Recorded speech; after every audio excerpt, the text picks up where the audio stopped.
Hi, I'm Dr. Cindy Joseph. I am a licensed psychologist who has been spiritually awakened. And on this episode of The Wish Fulfilled, today we're talking about how to release judgment. So, on my spiritual journey, I began to learn how we relate to one another. The first concept to know is that we are all one. Right? We are all one in the sense that we're all humans. We all came from the same place. We're similar places. We all came came into this earth through birth, et cetera, et cetera. We all have blood running through our veins, et cetera, et cetera. So we're all one. And how you feel, I can have empathy for you, meaning I can put myself in your shoes and understand or get an understanding of how you're possibly feeling about a circumstance because of the sense of empathy that I can have for one. And in our oneness, we are all connected with one another. And in this connection, we can feel for one another. We can feel each other's pain. We can even communicate with one another telepathically.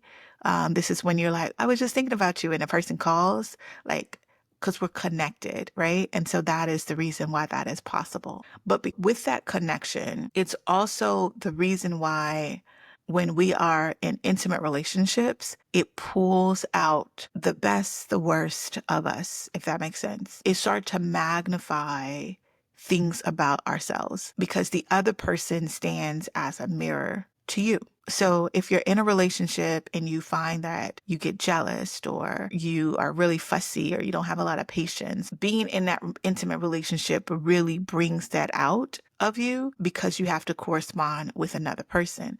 But that other person really serves as a mirror to you. So the things that you tend to project onto other people, you tend to feel about yourself. If you really look back and think about it and get into some introspection, you'll find that to be the case. And you'll learn a lot about yourself through your interactions with other people. But more so than that, within like God principles, we know the Bible says like to judge not ye, lest ye be judged, right? We're not to judge other people so that we are not judged. What you do to one, you really do to yourself.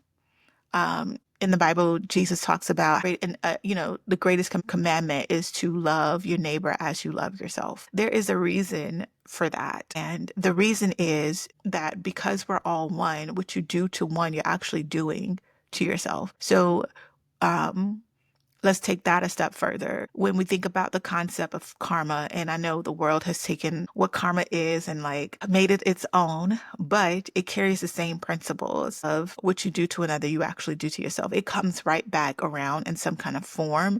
The moment that you judge a person for this, you start to find that you start to deal with it yourself. The moment that you are talking about someone else, you find that someone is talking about you. It's just a ring around the rosy situation. So releasing judgment is really important in this spiritual awakening journey because it allows you to clear your systems, right? It allows you to be able to receive the joy, the peace, the love, the manifestations that you're looking for a lot quicker and easier when your system, so to speak, is cleared up. So I'm going to help you to figure out how to release judgment. The first thing about releasing judgment is allowing people to just be themselves. That's great for you.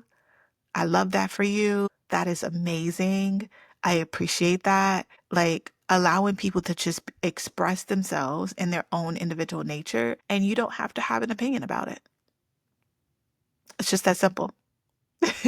Operating in neutrality, operating in neither here nor there. That is just one way of being. Another one is being able to offer grace to people. Driving on the road and getting upset about people cutting you off. I have learned to just release that and just say, I hope they get to where they're going. I'm sure they're in a rush for a reason. Allowing yourself to give grace. This person may have like blew up. I hope they receive the healing that they are in need of right now, or the love that they're in need of right now. And the truth is that is where we all are.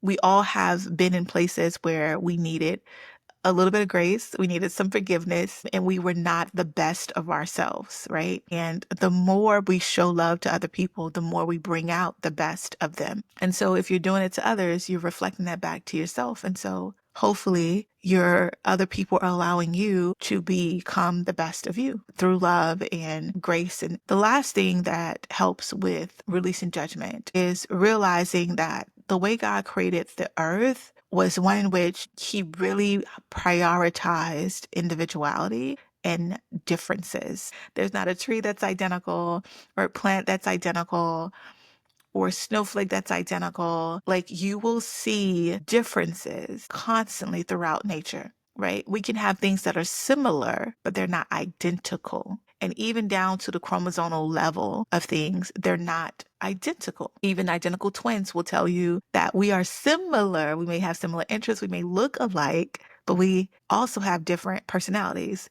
T and Tamara Mori is probably one of an example of that. And there's many, many examples of that. Like, we may look alike to you, but we're different people, you know? And so understanding that there are differences is really helpful. So when God created the earth, he created things with different shapes and different sizes and different colors and different textures and um long hair, short individuals, tall individuals. There's just so many different variations. And when you really start to appreciate God and get into knowing him and loving him, you also start to appreciate his creations. You start to appreciate nature and what it gives to us. You start to appreciate people and what they give to us, and you start to appreciate the differences that comes from each and every one of them.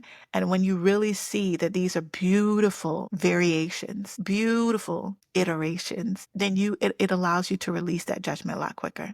Like, I love this difference. I love how you show up in the world different. I love how you are you uniquely. I love how you don't try to be something else, but you are just that you. And for that reason, you and I, we could both do the same things, but it would always come out different because your personality, my personality, it's different. So those are ways in which one can release judgment. It has really, really helped me a lot along this journey. And releasing judgment, I think, is a pinnacle thing to strive for in this journey. And I hope this conversation was helpful to you. Signing off, Dr. Joseph.